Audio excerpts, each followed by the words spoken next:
my loves, and welcome to my January wrap up. Now, every year since starting BookTube, I've tried to bring something new to my wrap ups, and it hasn't really worked out. The reason for this is because sometimes I'm just indecisive. That comes with ADHD, it's part of the territory. And then, I do something one way one time and I forget how I did it, and then I'm frustrated the next time I go to do it. So we're just gonna stick with the standard wrap-ups this month because or the rest of this year, because it stresses me out to try and do it in a fun way. Of course, you guys will have seen my reread, rewrite, burn wrap up for the books that I read at the end of the year last year. I'm so happy to have that out of the way. I'm so happy to have gotten that done. But now it is time to wrap up January. My computer is being very slow right now. Okay, so for the month of January, I read 8 books, which seems a little low considering the fact that I usually read from 10 to 15 on any given month. But I do have to say, I was coming out of a reading slump. We've talked about this a lot, so I feel like I am just repeating myself. My dog must have bumped the tripod again because I'm crooked. Okay. I was getting back into the swing of things, I guess I should say. And so I really didn't expect myself to read the 12 that I normally would or the page count that I normally would, even though I did set my TBR very ambitiously. I'm pretty happy with the way January wrapped up. I'm also very happy with a particular stat, and I'll go ahead and show it here. But what I read in the month of January was to varying degrees here. I read across the board, which made me incredibly happy. I am a fantasy reader at heart, a horror reader at heart, but seeing a varied list like this makes me incredibly excited to see that my reading might be going back to what it used to be before fantasy came into my life. Now, fantasy and sci-fi will probably still take up a large chunk of this pie chart by the end of the year, but for now, it's just incredibly exciting to see this as it is. I also had 0 DNFs for January, which is very exciting. My page count for January was 3,705, again, lower than what I normally have, but getting back into the swing of things, I'm still very happy with this number. Most of my books have been done via mixed media, and that is pretty typical of my reading because I like to immersive read. I'm currently at 60% on my standalone versus series, which I do hope to push forward on that a little bit more because right now I'm currently, well, for my February TBR, I have Onyx Storm, I have Violist Things, so those should push me into my series, finishing out some series.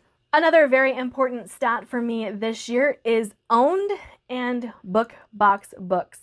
Currently, I'm at 30% of my reads being owned and 40% of my reads being book box books.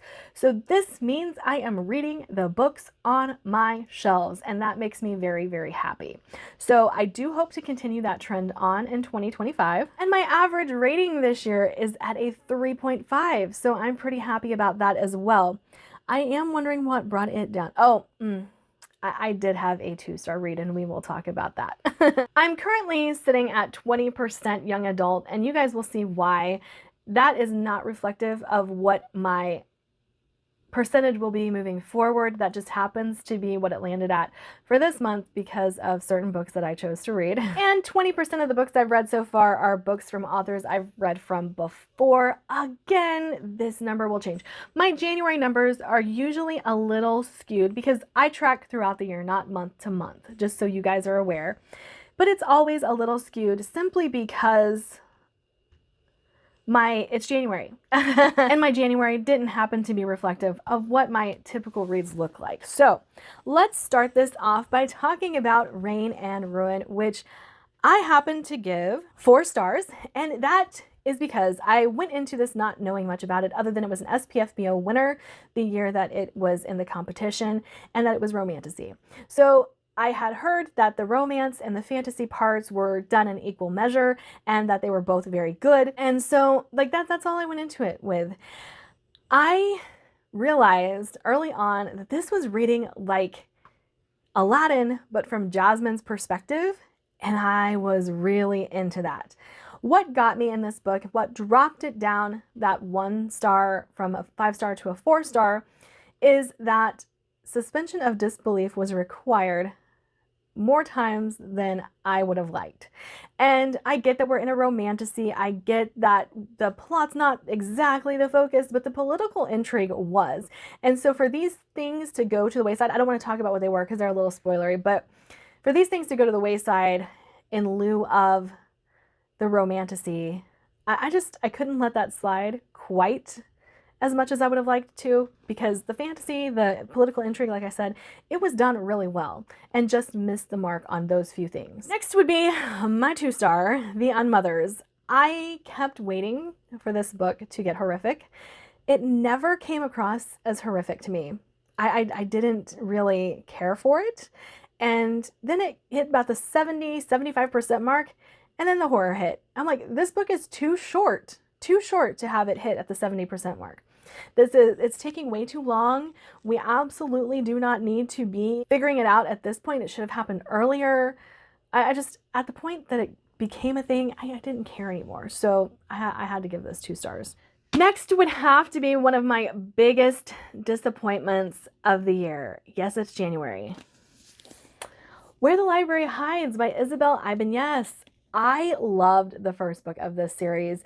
I loved the mystery. I loved the historical aspects. I even loved the flirtation of our main couple in this.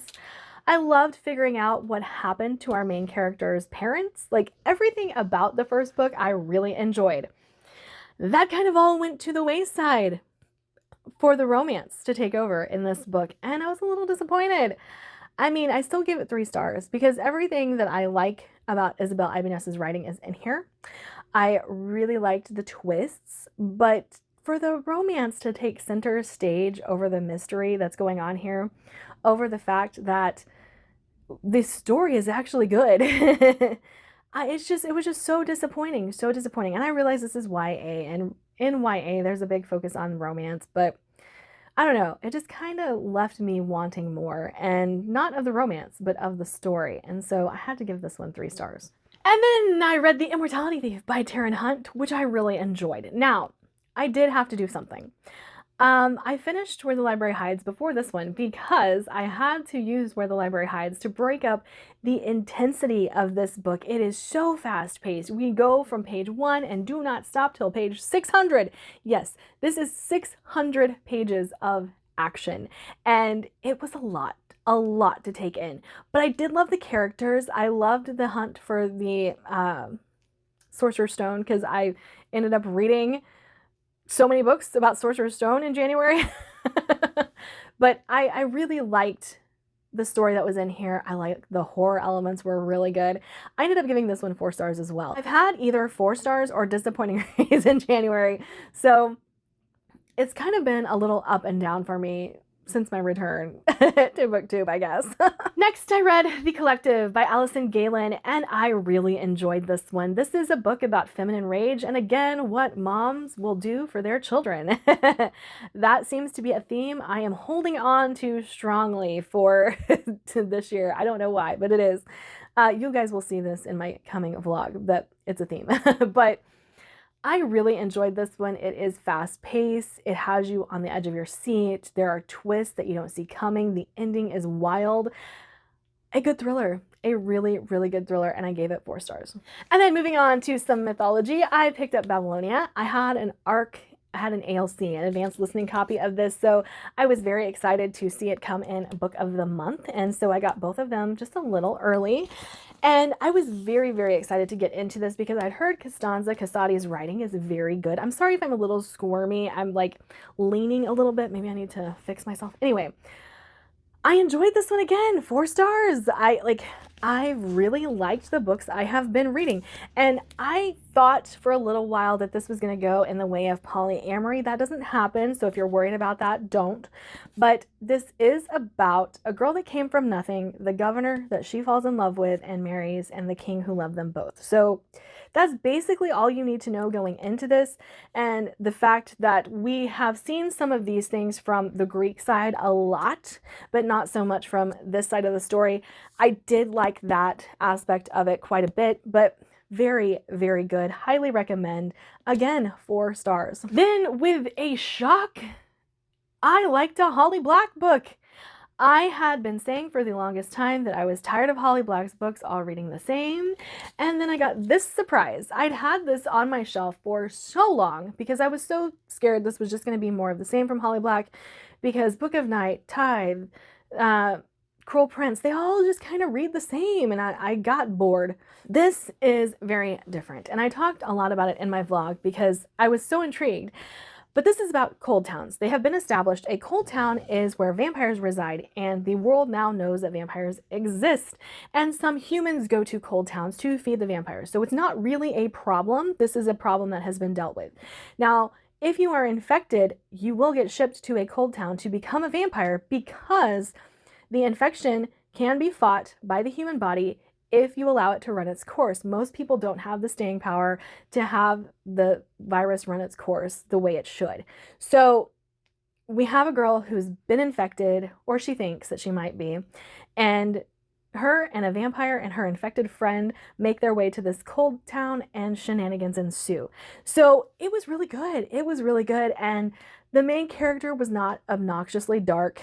And I say that being an obnoxiously dark girl myself. But you know what I mean. If you've ever read Holly Black before, you know exactly what I'm talking about. And then our main vampire character, I just kind of fell in love with him. He was adorable. But the story is really good, and it takes off from page 1 and kind of doesn't quit. We do get slower moments in this book than we did, say, with The Immortality Thief, but again, a great book from Holly Black. Does this mean I'm still going to end my relationship with Holly Black? I don't know.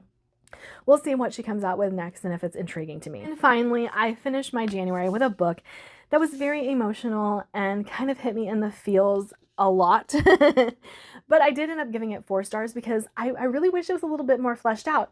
However, The Leftover Woman by Jean Kwok is one that I would recommend if you are looking for an emotional just break from fantasy, or this is deemed a thriller. I wouldn't necessarily say it's a thriller. It has thrilling moments, but the story itself is fairly slow paced. And it's talking about these 2 women, one who comes from China, has escaped an abusive relationship, and has figured out that her daughter, who she thought was dead, has survived, and then an American couple who has adopted a Chinese baby. So you kind of see the writing on the wall, how these 2 stories are going to intersect, but the thrilling part was you're not ready for how those stories come together.